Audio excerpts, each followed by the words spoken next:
First of all, I'd like to say it's been a great honor to coach in the Rose Bowl. This is, like I said, a tremendous event, tremendous week out there for us. Everyone was first-rate, great hospitality. And also like to say my hat's off to Oregon. They got a tremendous football team. Congratulations, wish them the best of luck for them in the tournament. They played a heck of a game. They took advantage of the opportunities in which we gave and they created and played a complete football game. And they got a very good team. Mark's a great coach, and they'll do very well. I'll be anxious to see how things go, and wish them the best of luck. But also, I'd like to say from our point, it's been a privilege to coach our guys. Our young men, very proud of our guys. I don't think effort or intensity was a part of the issue. We just turned the ball over a couple too many times, and I'm still excited about the future. We got a lot of great young players coming back, and laid a lot of great groundwork. And I'd also say, like, special thank you to those seniors. The seniors and what they've done for our program, the fifth-year seniors and fourth-year seniors, and what they've been able to accomplish with 3 ACC titles and 3 major national championship, an Orange Bowl, and a bunch of bowl games in there, and the record which they've had, 39-3 in the last 3 years. So looking forward to the foundation which they've helped lay, and our goal is to compete and put our best foot forward. We competed very well, had a great chance the second half, and when we started turning it over, we had one of the worst quarters we've had. We turned it over 4 times in the third quarter, and every time we were moving the football and had chances to score points, and bang, they made the plays in which they had, and they converted them back. So that's what ball is about. You got to take advantage of your opportunities. But like I said, I'm very proud of our team. Hats off to Oregon. They got a great team, and wishing the best of luck. Questions? We'll open up the floor for questions. We'll start over there to the left. Please state your name and media outlet. Tom Jones, Tampa Bay Times. Jimbo, if this was Jameis' last game, can you tell us what he meant to you and what he means to the program? Well, I mean, I think what he did, and as a competitor, and what he does to his teammates, and he's one of the great players in college, not only college football history. And to me, he had 2 years of what he's been able to accomplish, and a tough day out there. I thought he had a pretty good day for the most part. Played very well, a lot of reads and getting balls to guys, and we just had the turnover battle and got behind. We had 528 yards of offense, but he is a tremendous player, tremendous competitor, tremendous person, and I'll have to wait and see what the future holds. You have any question on the right? Adam Kilgore with the Washington Post. It looked like after one of the turnovers, you and Jameis were having some words on the sideline. Can you share what was the guy fell down, and I was trying to tell him, he was trying to tell me how the guy fell down. He gets animated, but wasn't words at all. One of our receivers actually on the play, which he slipped and which he fumbled, the guy fell down on the route. It would have been wide open. And I couldn't see it from there. He saw it, which is right, exactly what happened. They come over, and that was it. Were you trying to get him to calm down at all there a little bit? Or? Yeah, I mean, but he always gets animated like that when he talks. He does it when he's playing good. I mean, it's just his nature. Question on the left. Dave Beard, Honolulu Star Advertiser. Fair to say if there was any shred of anything about Oregon being soft that's dispelled today? Yeah, they're a very good football team all the way across. Offense, defense, linemen, the whole team. They got a very good football team. We have any additional questions for Coach Fisher up front? Williams, WarChant.com. Coach, usually throughout the season you were able to adjust pretty good in the second half defensively. That obviously didn't happen today. Why was it so difficult to adjust? I think the momentum of the game and after turnovers. See, it was different because when turnovers come, they change momentum. And momentum is different than making adjustments when guys are driving the football.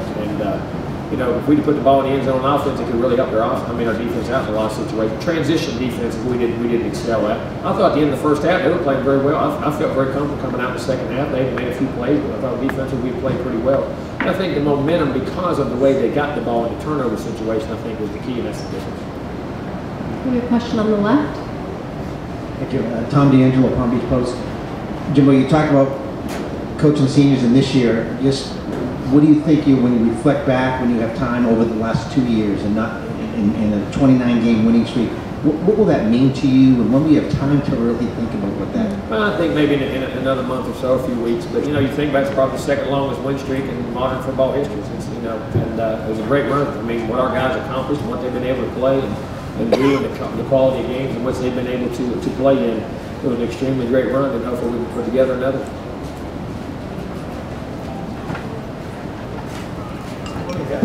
We're now joined by Mario Edwards Jr. and Jameis Winston. We had one question from the man in the red. Oh, no, sorry guys. Oh, we're in the back left. Jimbo, Sam Chi, Real Clear Sports. Even though you guys were out here last year. Oh, okay, back, I'm sorry. Yeah, it's all right. Even though you guys were out here last year, do you feel like you're at a little bit of disadvantage coming all the way out here to West Coast again to play this game? No, not really. I mean, the bowl game, that's fun. Hey, we don't ever get to come out to this part of the country very much. I don't think it was. I think when we were fresh and ready to play, and our guys liked coming out here, and LA's a great town. I don't feel that way at all. I think very fortunate because we don't get to come out here in the honor to play in the Rose Bowl. You don't get that opportunity coming from that part of the country and those leagues very much. It was a great honor to be here. I don't think that is, not at all. We have a question up front here. For Jimbo and the players, you guys have been a team that's been able to come back in the second half. When did you feel like the wind started kind of getting out of your sails a little After bit? about the fifth turnover. I mean, it had nothing to do with moving the ball. I mean, we felt very good. Even if we were 25-20, left 31, we were driving right back again and got it, and had the fumble. And then even when we got 38, we were still moving the ball to midfield because, 17, that's 3 possessions. You get a stop and turnover, get it back to 2 real quick, we were moving the ball. And then once it got after the 45, so we just, it was just pressed in. And we really started pressing and making it, and it didn't let the ball stay in our hands and turned it over. But again, felt very comfortable with what we did, our game plan, execution of the guys. We just, we got to hold on to football. Turnovers are the most critical thing in the outcomes of games.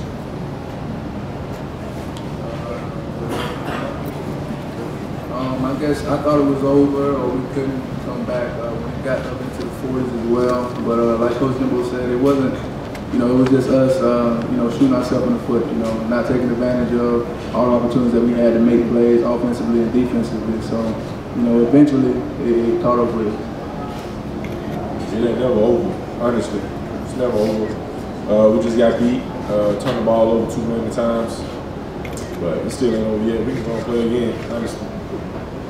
You have a question up in the middle? This is for Jameis, Paul Vercammon, CNN. Your plans, school, the NFL, baseball? Not focused on that at all. I'm looking forward to the next season and playing baseball. So I'm just trying to get better every day. Okay, another question in the middle. Jimbo already answered this. Asher Wild with WCTV. Jameis and Mario, can you guys talk about the record you guys went on, the 29-game winning streak, put it in perspective as it comes to an end tonight at the Rose Bowl?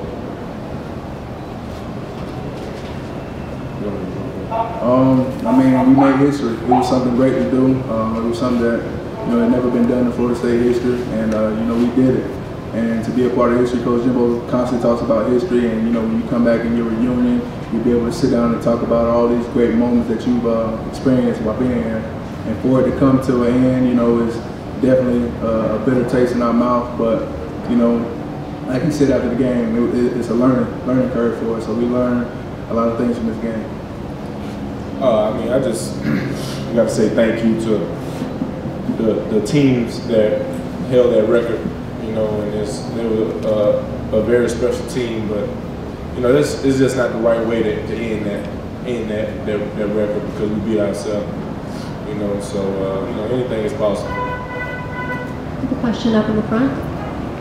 James, Steve Futterman from CBS News. I want to know, you've had this wonderful streak of, you've never lost a game until tonight, been some great moments. Now you're on the other side of it. How much does something like this hurt? Like you're human? It hurts badder than whatever you can imagine. But the good thing is we live to fight another day. We got tons of great futures, and no one likes to lose, man. Losing's really not in my vocabulary, to be honest with you. But we fell short today. And, got to man up. Go ahead and just get better every day. I just hope that we can learn from this because I ain't felt this way in a long time, I gotta say. So there's something to smile at. Cool question on the left-hand side. For Mario, you said you learned from this game. What did you learn from this game? During the whole season, we would put ourselves in difficult binds, and that we always fought our way out of. Like my dad would always say, "It only catches up with you when it catches up with you." And tonight was just one of those nights where I think we let the points add up too much, and we didn't make enough turnovers on defense or enough plays on defense. And it's just what we learned is that you got to start fast, start slow against an athletic team like Oregon, and Mariota wasn't good for us tonight. We'll take a question right here in the front. Hey Jameis, Michael Duarte with Newsweek and the Latin Times. Coach, we already heard from Coach already, but can you walk us through that 4th and 5 play and what you saw and what happened kind of when you slipped and fumbled? I was just trying to make a play. I should have gotten the ball out of my hands earlier. And, it was just an unfortunate play, man. That I never thought that I would slip, throw the ball backwards. Man, it's a very unfortunate play.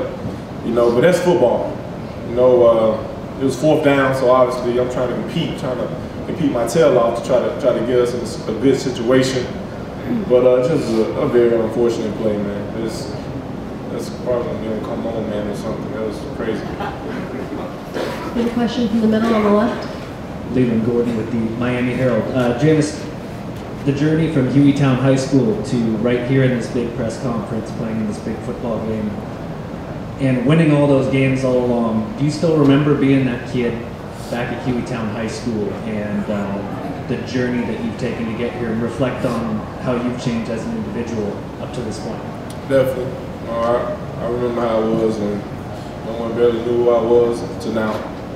But everything I've been through, everything that I've experienced has just made me a better person. And especially that's why I'm so happy I came to Florida State. Because I got a coach that loved me, and I got teammates that love me, and it's no way else to go but up. When you got great people surrounding you, you have a great family. But it ain't over yet. Hopefully I got a long life ahead of me. I plan on dying today.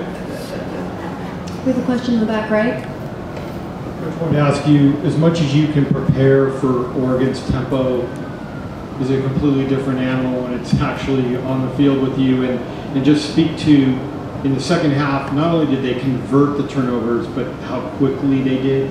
No, I really don't think the tempo was as big a factor as it was. I think our guys adjusted and got calls very quickly. This is the momentum of the game, and I don't say that out of disrespect to Oregon. I thought their tempo is very fast, but Clemson and Auburn go at that same pace too. And we played, there's some other teams we do, but I don't think the tempo was the difference. They executed at a higher level and got momentum in the game and just made good plays. But it was a part of it, but I don't think it was a huge part of that. I really don't. I don't say that out of disrespect, but because you play so many of those teams now, everybody's no huddle. It's more the norm than it is, the unnorm, as I say. But it was just their execution, in my opinion, was the key to it. So was that, the quickness of their execution? Yes, they took advantage of shots and made plays and got momentum. See, that's why I keep, in college games and any game, momentum. And the turnovers create momentum and bad momentum, and they're able to feed on that. And that's, if you go look at any game, any sport, how the swings and the momentum swings are critical, and it's hard to change them back, especially when you play good people like Oregon. We have time for 2 more questions on the left there.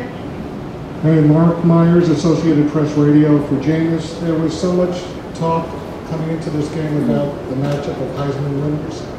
I imagine this is the first time you've seen Marcus perform in person. What do you think? Get your feel on what you thought about his play today. He's a fantastic player, and got to tip your hat off to him because he won the game. He led his team to victory, so that's the most important part. But we played our tails off too, man. This game could have went either way. If you want to be, if everybody in this room just want to be real with themselves, this game could have went either way. We turned the ball over a lot. We beat ourselves. Just be real with yourself right now. We beat ourselves. We have one last question in the back. Dave Orton with the LA Times for Jameis. I'm right in the middle here. There was some mention of maybe once the mistakes started piling up, you guys were pressing on offense. Did you feel that way? Did you feel that way in the huddle that the team was pressing and maybe that contributed to more mistakes? By pressing, do you mean trying to make a play? Yes.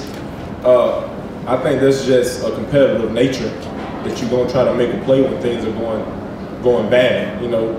Tonight was unfortunate. It wasn't just they were stopping us. Their offense did great. Their defense was great, but we were never stopped at all.